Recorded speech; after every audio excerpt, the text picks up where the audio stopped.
क्या आपने कभी सोचा है कि हम में से ज्यादातर लोग अपनी पूरी जिंदगी अपनी कमजोरियों को सुधारने में ही क्यों लगा देते हैं? क्या होगा अगर हम उस रास्ते पर चलें जो पहले से हमारे लिए अनुकूल है, जहां हमारी ताकतें हैं, जहां हमारी सहजता है।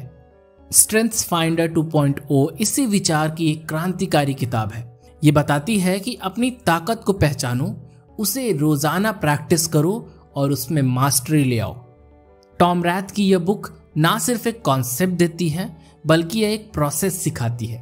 ये बताती है खुद को पहचानने को, ये बताती है उस पहचान को अपने जीवन में उतारने को। हम में से बहुत लोग इस गलत फहमी में जीते हैं कि सेल्फ इंप्रूवमेंट का मतलब है अपनी कमजोरियों को मिटाना, लेकिन इस किताब का मकसद है उस सोच को बदलना। यहां सेल्फ इंप्रूवमेंट का मतलब है अपने स्ट्रेंथ को जानना और उन्हें इंटेंशनल तरीके से और बेहतर बनाना। चलिए अब हम इस सफर को आगे बढ़ाते हैं और जानते हैं कि इस किताब में आखिर ऐसा क्या है जो इसे इतना खास बनाता है। हमें सबसे पहले यह समझना जरूरी है कि स्ट्रेंथ्स फाइंडर कोई एक सामान्य पर्सनैलिटी टेस्ट नहीं है। ये एक डीप साइकोलॉजिकल और टैलेंट बेस्ड असेसमेंट टूल है जिसे गैलप ऑर्गेनाइजेशन ने डेवलप किया था। इसका मकसद है कि किसी व्यक्ति के टॉप 5 जो सबसे स्ट्रॉन्ग स्ट्रेंथ्स हैं उनको पहचानना। किताब के मुताबिक स्ट्रेंथ्स सिर्फ स्किल्स या नॉलेज नहीं होते, वो हमारे natural patterns of thinking, feeling, behaviour, ये सारी चीजें होते हैं। और जब हम इन पैटर्न्स को पहचान कर उन्हें सही डायरेक्शन में उपयोग करते हैं तभी हम एक्स्ट्रॉर्डिनरी रिजल्ट क्रिएट कर सकते हैं। टॉम के अनुसार हर इंसान के अंदर कोई ना कोई प्रतिभा जरूर होती है, लेकिन दिक्कत तब आती है जब हम उसे पहचान नहीं पाते, और उससे भी ज्यादा दिक्कत तब होती है जब हम अपने वीक पॉइंट्स को सुधारने में इतना खो जाते हैं कि अपने रियल पोटेंशियल्स को ही भूल जाते हैं। उदाहरण के तौर पे सोचिए, अगर एक बच्चा ड्राइंग में कमजोर है पर उसे साइंस में गहरा इंटरेस्ट है, तो क्या हम उसे बार बार पेंटिंग की एक्स्ट्रा क्लासेस में भेजेंगे? शायद नहीं, पर ज्यादातर स्कूल्स और पेरेंट्स यही करते रहते हैं। पर यह किताब हमें बताती है कि उसकी साइंस की स्ट्रेंथ जब इतनी अच्छी है तो उसको ग्रो करने पे फोकस करना चाहिए, क्योंकि यह ज्यादा असरदार होगा। स्ट्रेंथ्स फाइंडर 2.0 एक माइंडसेट शिफ्ट है। यह बताती है कि हम जितना समय अपनी ताकतों को निखारने में लगाएंगे उतना ज्यादा फुलफिलमेंट, प्रोडक्टिविटी और हैप्पीनेस हम अपनी लाइफ में पाएंगे। ऐसा इसलिए क्योंकि स्ट्रेंथ्स को डेवलप करना आसान, नेचुरल और एनर्जाइजिंग होता है, जबकि वीकनेसेस को सुधारना अक्सर ड्रेनिंग और फ्रस्ट्रेटिंग होता है। इस किताब में एक और गहरी बात कही गई है। वो कहते हैं कि टैलेंट अपने आप में स्ट्रेंथ नहीं होता, टैलेंट सिर्फ एक पोटेंशियल है। जब आप उस टैलेंट को प्रैक्टिस, एफर्ट और फोकस से नर्चर करते हैं तभी वह एक स्ट्रेंथ बनता है। उदाहरण के लिए, अगर किसी के अंदर एक नेचुरल तरीका है कम्युनिकेट करने का, लोगों से बात करने का, आपने भी अक्सर देखा होगा अपने आसपास, जिसमें कुछ लोग इतने एक्सट्रोवर्ट होते हैं और वो इतने अच्छे तरीके से किसी से भी बात कर सकते हैं। ये उनका एक नेचुरल टैलेंट है।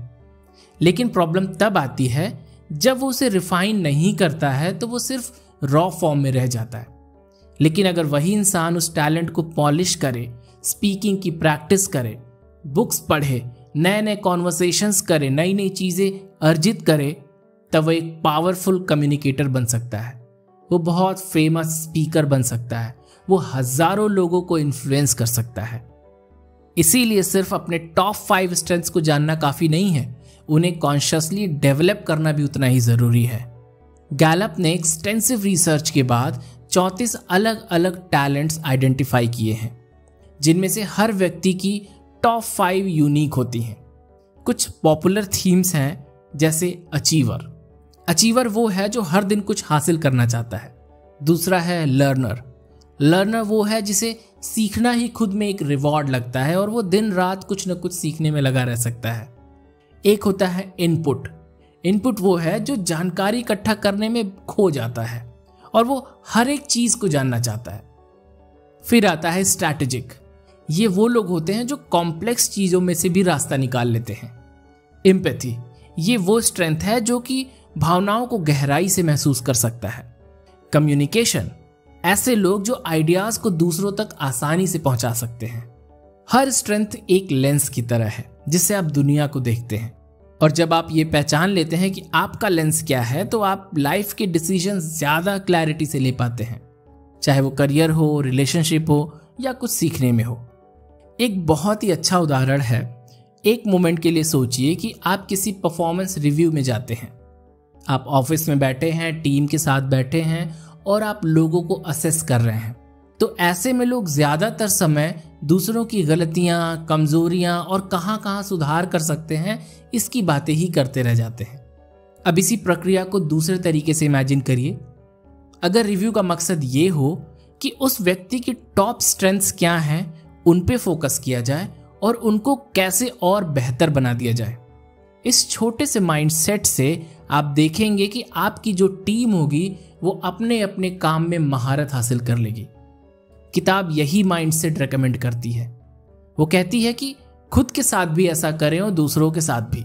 अगर आप एक टीचर हैं, पेरेंट हैं या लीडर हैं तो लोगों को उनकी स्ट्रेंथ्स की नज़र से देखिए, ना कि उनको कमजोरियों के लेंस से। स्ट्रेंथ्स को जानने और पहचानने का फायदा तभी होता है जब आप उन्हें एक्टिवली अपने डेली लाइफ में यूज करें। मान लीजिए एक डॉक्टर के अंदर एम्पैथी जैसी स्ट्रेंथ्स है। वो पेशेंट केयर में बहुत अच्छा कर सकता है, वो पेशेंट्स के इमोशंस को बहुत अच्छे से समझ सकता है, उनके साथ एक बहुत अच्छा बॉन्ड बना सकता है। अब इमेजिन करिए कि उसी डॉक्टर को अगर आप सर्जरी के लिए भेज दें, डेटा एनालिसिस में भेज दें, जो कि उसकी स्ट्रेंथ नहीं है, तो उसके साथ क्या होगा? वो फ्रस्ट्रेटेड फील करेगा और हमेशा डिमोटिवेटेड रहेगा। यही कारण है कि हर प्रोफेशनल को यह जानना जरूरी है कि उसकी नेचुरल ताकतें क्या है, ताकि वो खुद को सही जगह पर लगा सके। जब आप अपनी स्ट्रेंथ्स को अलाइन करते हैं अपने काम के साथ, तब आप एक फ्लो एक्सपीरियंस करते हैं। वह स्टेट जहां काम एफर्टलेसली होता है और समय का पता ही नहीं चलता। किताब का कहना है कि जिन लोगों ने अपने स्ट्रेंथ्स को पहचान कर उन्हें यूज करना शुरू किया, उन्होंने न सिर्फ प्रोडक्टिविटी बढ़ाई बल्कि जॉब सेटिस्फैक्शन, एंगेजमेंट और हैप्पीनेस भी कई गुना बढ़ाई। हमारी असली शक्ति हमारी ऑथेंटिसिटी में है। जब हम अपनी स्ट्रेंथ्स को जीते हैं तब हम पूरी पोटेंशियल के साथ जीते हैं, और तभी हम दूसरों को भी इंस्पायर कर पाते हैं, उन्हें भी निखारते हैं और खुद भी फुलफिल होते हैं।